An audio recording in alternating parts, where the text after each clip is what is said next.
Presiden Direktur Kim menyodorkan 2 tiket di atas meja kepada Ansang.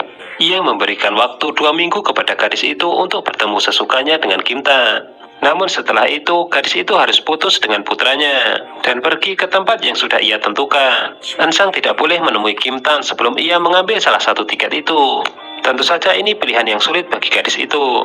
Ibunya Ansang tiba-tiba mendapatkan pesan dari beberapa orang. Mereka semua mengucapkan terima kasih karena semua hutangnya sudah lunas. Setibanya di rumah, ibunya Ansang bertanya kepada Nyonya Han, apakah ia sudah membayar uang pesangon kepadanya.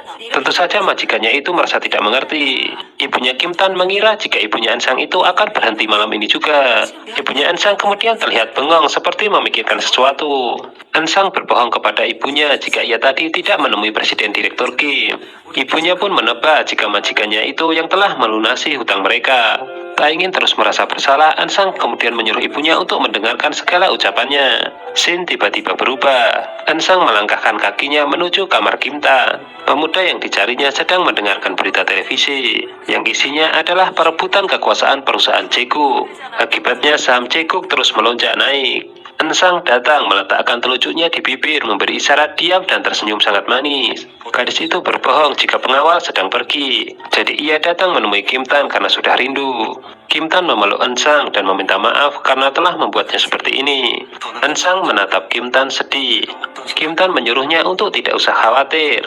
Ansang memeluk Kim Tan, sedangkan Kim Tan kemudian membalas pelukan dari Ansang lebih erat. Tanpa mengetahui, gadis itu diam-diam menangis di bahunya. Kim Won bercerita kepada sekretaris Yun jika Kim Tan menantangnya untuk merebut semua sahamnya. Kim Won mengatakan jika ia tidak mungkin mengerti Kim Tan karena pada akhirnya mereka akan tetap saling menyerang. Ini diawali dari Presiden Direktur Kim yang membagi saham tidak adil menurut Kim Won. Pagi harinya, Kim Tan melihat rekaman CCTV yang terpasang di depan pintu gerbang. Beberapa saat kemudian muncul Ansang yang akan berangkat ke sekolah. Gadis itu menulis sesuatu lalu menunjukkannya ke arah kamera. Setelah itu, Ansang pun pamit pergi ke sekolah, melambaikan tangan ke arah kamera CCTV. Setibanya di sekolah, Ansang melihat banyak wartawan yang sedang mencari berita tentang Kim Tan. Para wartawan mencoba bertanya kepada Ansang, namun ia terselamatkan oleh kedatangan Yungto. Pemuda itu bersama dengan Myungsu sahabatnya kemudian mempermainkan wartawan. Ansang terkejut saat membuka pintu loker, karena barang-barangnya di dalam kondisi berantakan dan pintunya penuh dengan coretan. Bahkan pakaian olahraganya ditumpahi susu. Yungto merasa tidak tega dengan keadaan ini. Ia memesan beberapa box susu untuk membalas dendam. Namun niatannya itu dicegah oleh Ansang. Gadis itu kemudian ketawa karena ia sudah bisa memahami pemikiran dari Yungto. Ia pun mengucapkan terima kasih atas kebaikan pemuda itu. Ansang kemudian membagikan 2 kotak susu kepada Chan Yong dan Bona. Gadis itu juga menepati janjinya memberikan foto jadul Chan Yong kepada Bona. Ansang berpesan agar mereka tidak putus.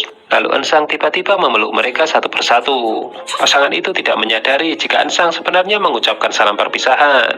Sekretaris Yun kembali datang untuk mengajar Kim Tan. Pemuda itu secara tidak langsung mengaku jika dirinya bosan terus berada di dalam kamar. Sekretaris Yun memberitahu jika Ansang akan dikirim belajar ke luar negeri. Mendengar itu, Kim Tan buru-buru menemui ayahnya. Hal pertama yang ia lakukan adalah mengambil ponselnya. Ia kemudian menelpon Nyonya Jisuk dan menyuruhnya untuk mengeluarkan dirinya dari rumah. Namun ternyata Presiden Direktur Kim sudah menelpon istrinya itu untuk membawa Kim Tan ke sekolah. Kim Tan merasa jika ayahnya telah memberinya sebuah pedang, yaitu saham perusahaan. Dan dengan pedang itu, Kim Tan mengancam ayahnya agar tidak mengganggu Ansang. Nyonya Jisuk menyindir Kim Tan, enak jika memiliki uang. Pemuda itu balik bertanya apa saja kelakuan buruk yang sudah ia lakukan kepada dirinya dan ibunya. Melihat Kim Tan kembali ke sekolah, teman-temannya pun merasa kagum. Sebagai pemegang saham sekaligus mendapatkan perlindungan dari kepala dewan, Kim Tan baru saja datang. Ia langsung menarik tangan Ansang lalu membawanya ke studio Myungsu. Isi tas dari gadis itu pun diperiksa. Dalam sebuah buku terselip tiket pesawat ke Argentina. Kim Tan benar-benar marah. Ia bertanya kepada Ansang apakah dirinya benar-benar mencintainya. Gadis itu meminta tiketnya dikembalikan, namun Kim Tan justru merobeknya. Kim Tan meneruskan marahnya karena Ansang sama sekali tidak memberitahukan mengenai hal ini.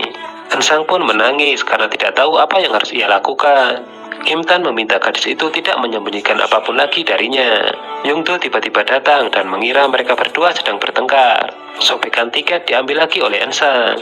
Kim Tan kemudian meninggalkan mereka berdua. Yungto mengajak Ansang untuk makan mie sepulang sekolah. Terlihat jelas pemuda itu melihat kesedihan dari Ensang. Presiden Direktur Kim keluar dari mobil mewahnya menggandeng Nyonya Jisuk istrinya.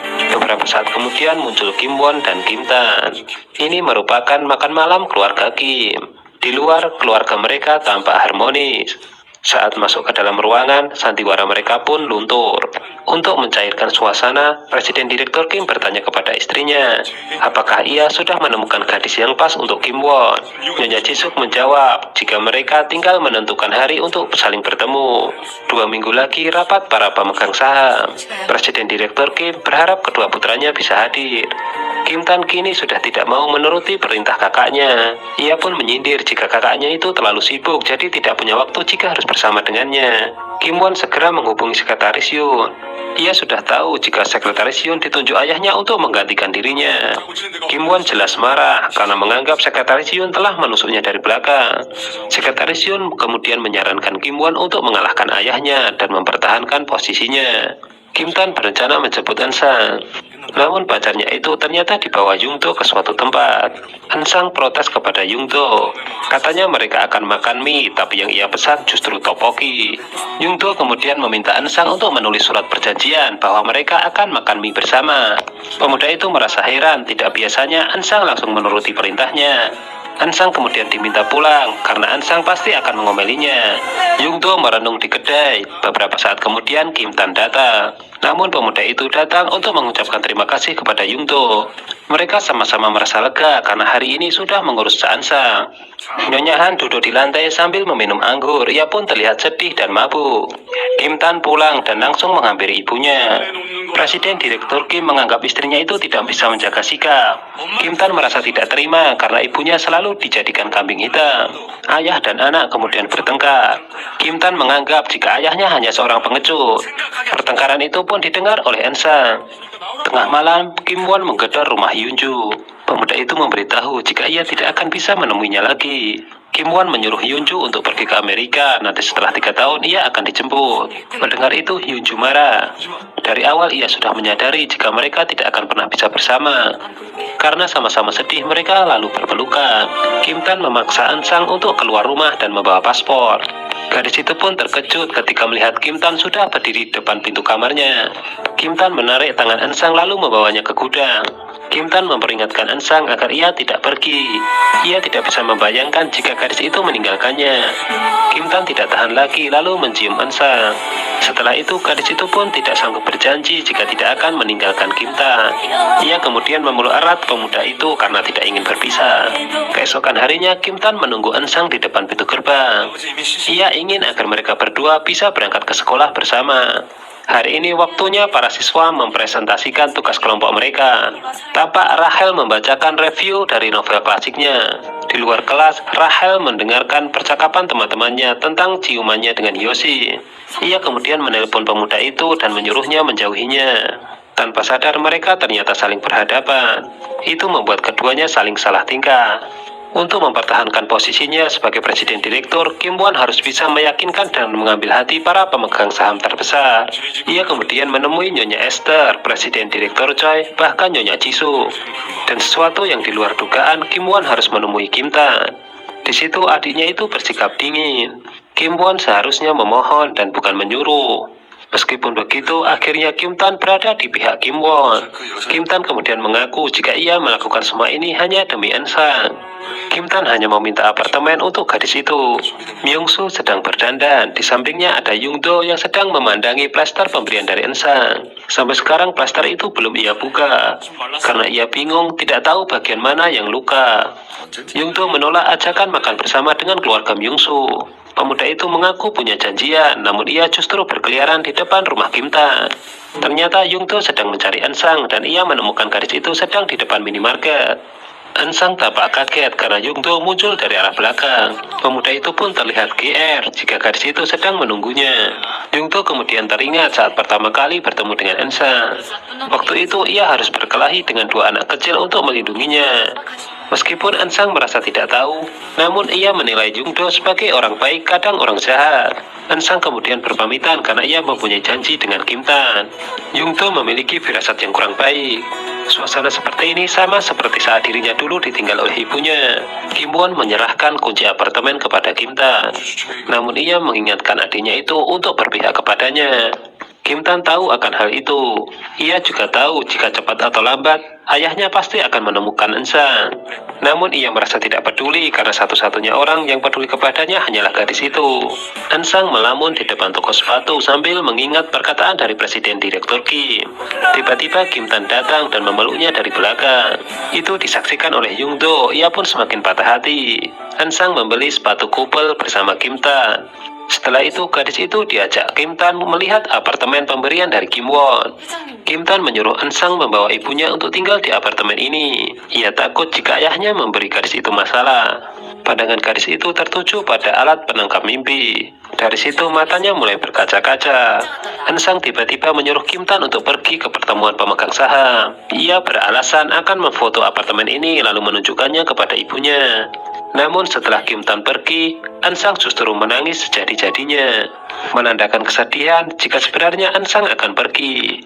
Hari ini adalah pertemuan untuk mengambil pemungutan suara apakah harus memecat Kim Won. Semua tampak tegang, namun Presiden Direktur Kim terus tersenyum sepanjang pertemuan. Hasil pemungutan suara diumumkan. 95% suara menolak jika Kim Won dipecat. Meskipun telah menang, Kim Won justru bertanya-tanya apa yang sebenarnya telah terjadi. Ternyata ini hanyalah skenario yang disusun oleh Presiden Direktur Kim. Seperti sebuah teguran kepada putranya itu agar ia tidak semena-mena merubah susunan direksi dan memecat orang-orang kepercayaannya.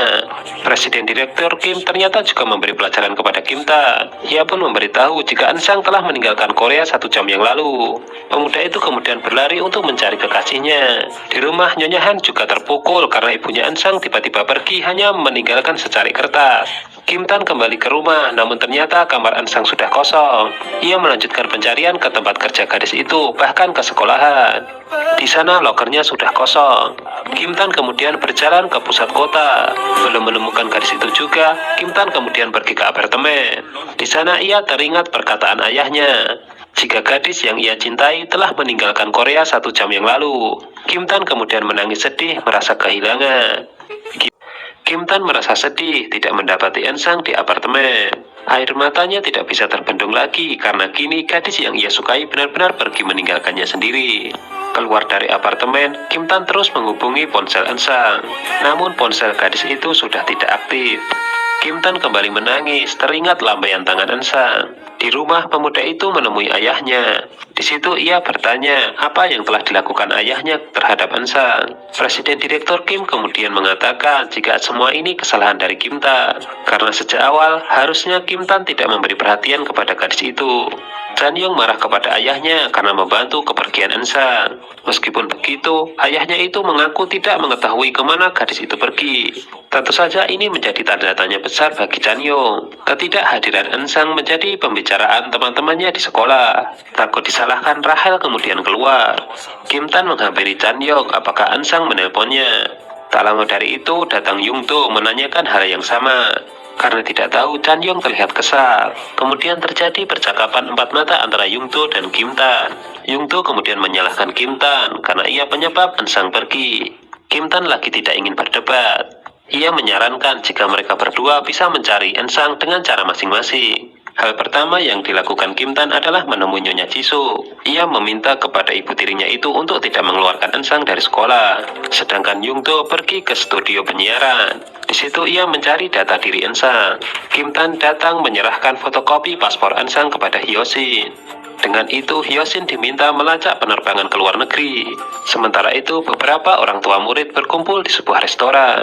Di situ membahas pernikahan Nyonya Esther dengan Presiden Direktur Choi.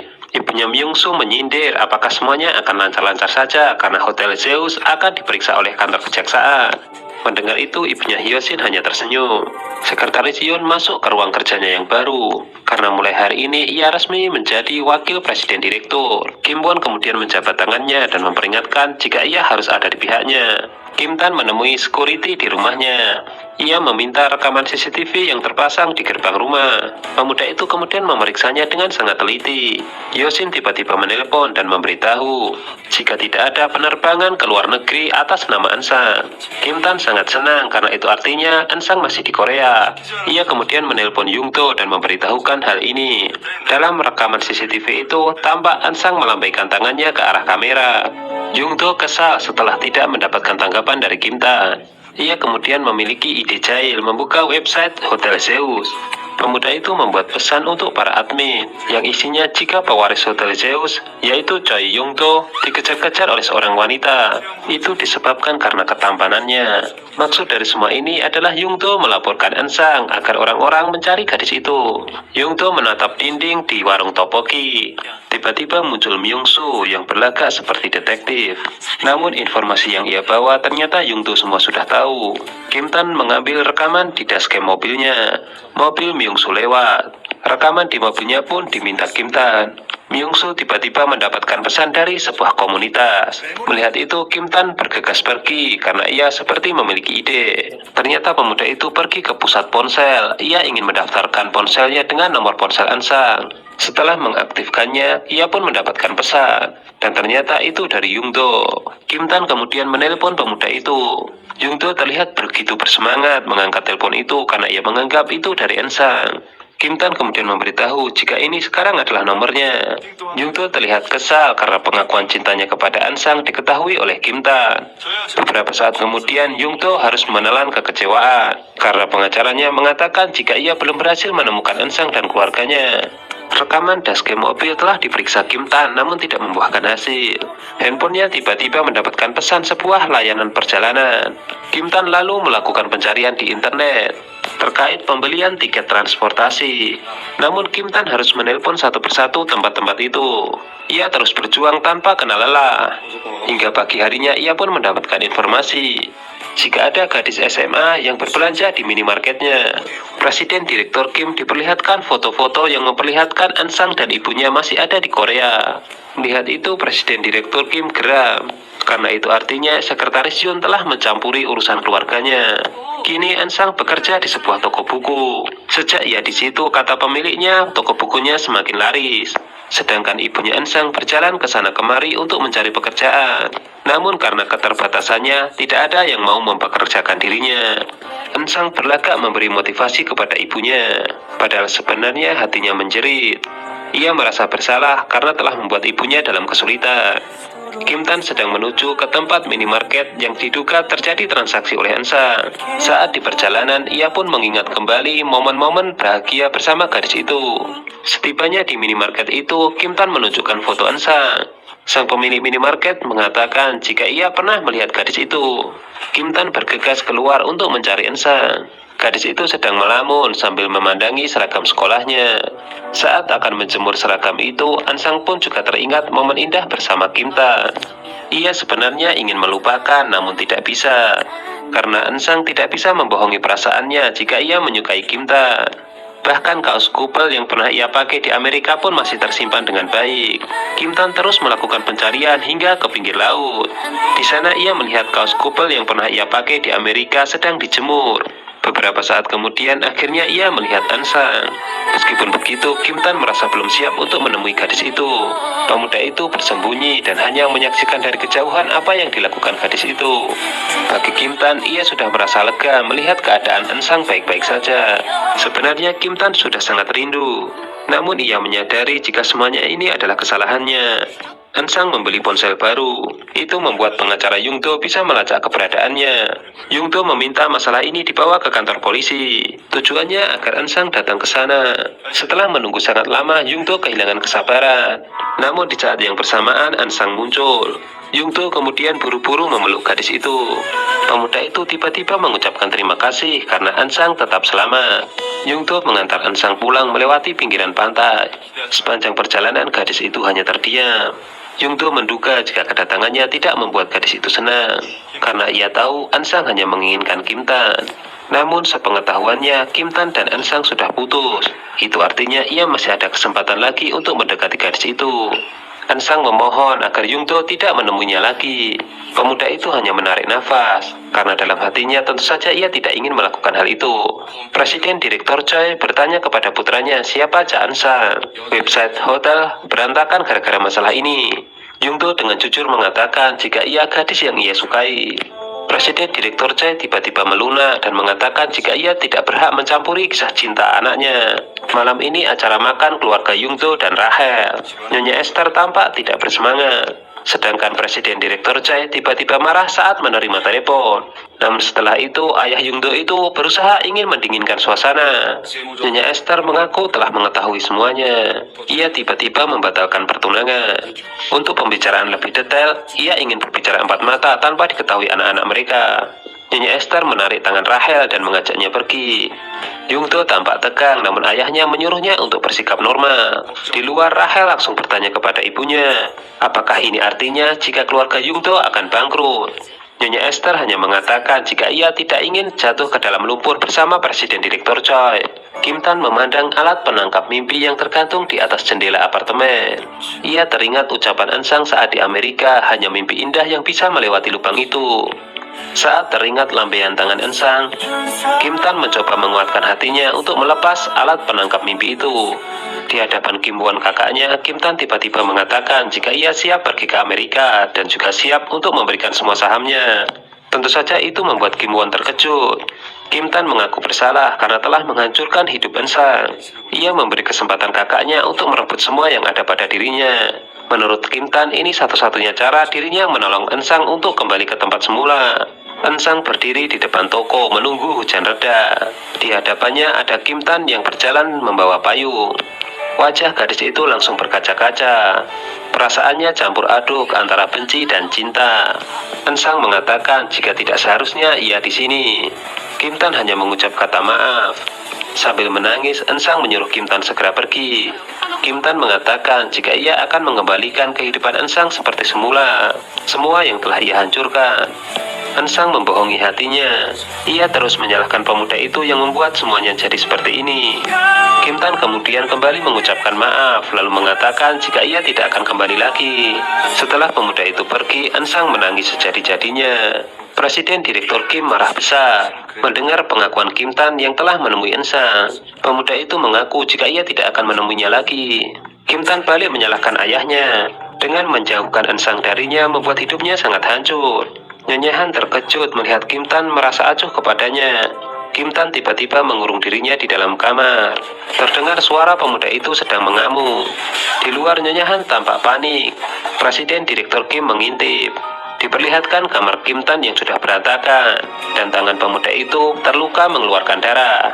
Keesokan harinya, Kim Tan mencoba memulai kehidupan baru, namun ternyata belum bisa, banyak yang mengganggu pikirannya. Hyunju menanyakan permasalahan yang dihadapi Kim Tan kepada Hyosin. Namun pemuda itu merasa tidak tertarik membahas hal ini. Hyosin menduga jika arah pembicaraan mereka ujung-ujungnya ke tes perguruan tinggi hingga dirinya mencium seseorang. Hyosin sebenarnya merasa kecewa karena Hyunju tidak memperdulikan perasaannya. Karena sebagaimana kita tahu, Hyunju menjalin hubungan dengan Kim Won. Kim Tan membolos sekolah. Ia menonton film di bioskop seperti yang pernah dilakukan Ansang. Ia juga berdiri di depan toko yang menjual alat penangkap mimpi. Keesokan harinya, Kim Tan menghadang mata-mata ayahnya. Ia kemudian melempar amplop yang berisi foto Ansang dan ibunya. Sementara itu, Kim Won menghadiri kencan yang diatur untuknya. Wanita itu bernama Yang Dakyung. Ia hanya menyerahkan kartu nama. Kim Won diminta menghubunginya jika ia tertarik menikah dengannya. Kencan ini sangat singkat. Kim Won mendapat telepon dari kantor polisi. Ternyata Kim Tan ditangkap karena ia mengebut tanpa memiliki SIM. Kim Won merasa iba dengan adiknya itu. Ia tahu hidup adiknya itu hancur karena Cha Ansang. Tak ingin melihat lebih parah, Kim Won kemudian menemui ayahnya. Tapi Presiden Direktur Kim bersikap tidak peduli. Ia lebih tertarik dengan kencan Kim Won dan Dakyung. Kim Won melanjutkan kenapa ayah mengusir Ansang. Ia tidak habis pikir karena ayahnya tidak puas telah memisahkan dirinya dengan Hyunju. Di UKS, Rahel menelpon dengan suara keras. Handphonenya kemudian mendapatkan pesan untuk tidak berisik. Gadis itu kemudian membuka tirai di sebelahnya. Ternyata ada Hyosin dan langsung melambaikan tangannya. Rahel kemudian salah tingkah dan kembali ke tempatnya. Hyosin mengirim pesan lagi kenapa Rahel sangat canggung saat di depannya. Hyosin sebenarnya masih bertanya-tanya apakah Rahel menyukai dirinya. Karena sikap dari gadis itu selalu membuatnya bingung. Hari itu di studio Myungsu, Chan Young menatap Bona lalu berkata ia khawatir jika banyak pria akan menyukai pacarnya itu.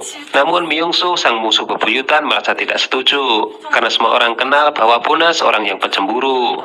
Namun suasana tiba-tiba berubah saat semua mengkhawatirkan keadaan Kim Tan.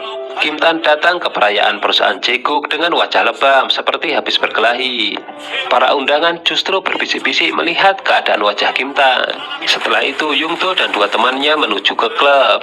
Di telepon, Myungsu memberitahu jika Kim Tan juga berada di situ. Pemuda itu kemudian terlihat berjalan keluar sambil sempoyongan. Tanpa sengaja ia pun menabrak seseorang. Saat ia akan memukul pria itu, Yungdo datang dan langsung mendorong Kim Tan. Yungdo membawa saingannya itu menjauh dari kerumunan lalu memukulnya. Kemudian terjadilah perkelahian. Yungdo beberapa kali memukul Kim Tan, sedangkan Kim Tan hanya sekali membalasnya. Setelah itu mereka berdua sama-sama terkapar. Kim Tan kemudian mengatakan jika ia tidak akan menemui Ensang lagi, dan Yungdo bisa memilikinya. Yungdo shock mendengar pernyataan itu. Kenapa ya kok bisa jadi seperti ini? Ikuti kelanjutan serial drama ini hanya di Mail Channel ya. Terima kasih.